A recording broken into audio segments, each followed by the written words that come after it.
అంబేద్కర్ భవన్లో మన మహాత్మా జ్యోతిరావు ఫూలే గారు అయితేమి, డాక్టర్ బాబా అంబేద్కర్ గారు అయితేమి ఆచరణ తీసుకొచ్చిన మహానుభావుడు మహాత్మా జ్యోతిరావు ఫూలే గారు రాజ్యాంగం పొందుపరిచినారు.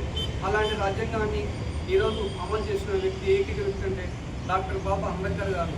కాబట్టి వాళ్ళని ఇద్దరిని స్మరించుకుంటున్నాం. అదేవిధంగా ఇప్పటికి 77 ఏళ్ళ స్వతంత్రంలో కూడా మనకు రాజ్యాధికారం వైపు అడుగులు వేయలేకుంటున్నాము.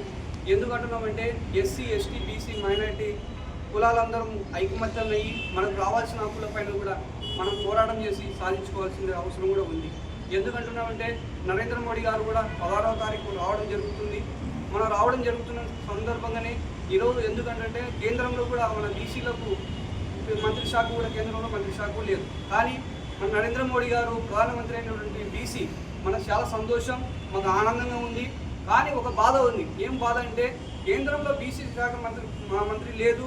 అదేవిధంగా కేంద్రంలో మంత్రి మన ప్రధానమంత్రి అయినటువంటి నరేంద్ర మోడీ గారు వెంటనే కేంద్రంలో మంత్రి శాఖ ఏర్పాటు చేసి 1000 కోట్ల నిధులు ఇచ్చి అదేవిధంగా ఎస్సీ, ఎస్టీ, బీసీ జనాభా ప్రకారం డామర్స్ ప్రకారం సీట్లు కేటాయించాల్సిన అవసరం కూడా ఎంతైనా ఉందని చెప్పి కోరుకుంటూ, అదేవిధంగా ఇప్పుడు మన తెలంగాణలో కూడా మన రేవంత్ రెడ్డి గారు ఒక హైకోర్టు పోతే హైకోర్టులో స్టే తేవడం జరిగింది.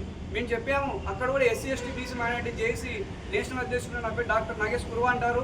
ఎందుకంటే అక్కడ కూడా మా వాళ్ళు కూడా మద్దతు ఇవ్వడం జరిగింది. అదేవిధంగా మన రాజ్యసభ సభ్యులైనటువంటి జాతీయ బీసీ సంక్షేమ సంఘం జాతీయ అధ్యక్షులు యువసభ అధ్యక్షులైనటువంటి ఆర్ కృష్ణయ్య గారు కూడా మొన్న పిలిపించింటే మా వాళ్ళు కూడా అక్కడ పోయి పాల్గొనడం జరిగింది. కాబట్టి ఆర్ కృష్ణయ్య గారు కూడా బీసీల కోసం తన ప్రాణాలను లెక్కయ్యకుండా 40 ఏళ్ళ నుంచి సుదీర్ఘ పోరాటం చేయడం జరిగింది.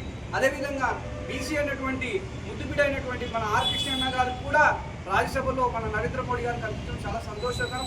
కానీ మేము ఒకటి ఏం చెప్తున్నామంటే మన రేవంత్ రెడ్డి గారు కూడా ఈ మన నేషనల్ సంఘం తరఫున కూడా ఏం చెప్తున్నామంటే, అయ్యా ముఖ్యమంత్రి రేవంత్ రెడ్డి గారు మీరు హైకోర్టులో స్టే వచ్చింది కాబట్టి మీ పైన మీరు చేయాల్సిన అవసరం కూడా ఉంది.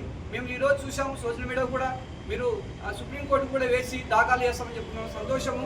అది తొందరగా నెరవేర్చి బీసీలో ఉన్నటువంటి 42% ఎవరు చేయలేని విధంగా కులగణములు చేసి మహా అద్భుతంగా మీరు సృష్టించినందుకు మరొకసారి సీఎం రేవంత్ రెడ్డి గారికి నేను తెలియజేస్తున్నాను. అదేవిధంగా బీసీ మంత్రి శాఖ అయినటువంటి కోన ప్రభాకర్ గారికి కూడా తెలియజేస్తున్నాను.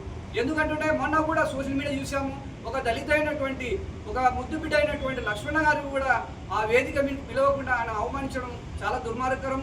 అదేవిధంగా దాన్ని ఖండించడం కూడా ఎంఆర్పిఎస్ అయినటువంటి జాతీయ అధ్యక్షులైనటువంటి మందకృష్ణ గారు కూడా మద్దతు ఇచ్చి ఆయనకు తెలియజేయండి. అందుకోసం ఆయనతో కూడా మాట్లాడడం జరిగింది.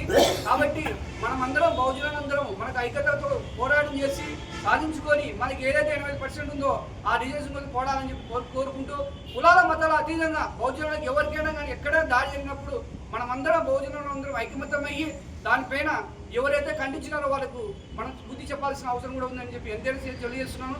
అదేవిధంగా 28 రాష్ట్రాల్లో ఉన్నటువంటి ప్రజలకు కూడా ఎక్కడైనా ఏ సమస్య ఉంటో కూడా SC, ST, BC, minority joint action committee national ఉంది కాబట్టి మీరు ఎవరైనా తెలియజేయచ్చు.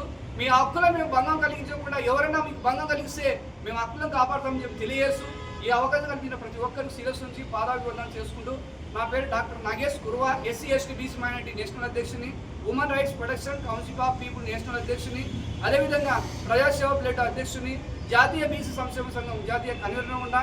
కాబట్టి BNDSRKL కళా సంస్కృతి సేవ సంస్థ ఆధ్వర్యంలో కూడా ప్రోగ్రామ్ కూడా చేస్తున్నాము.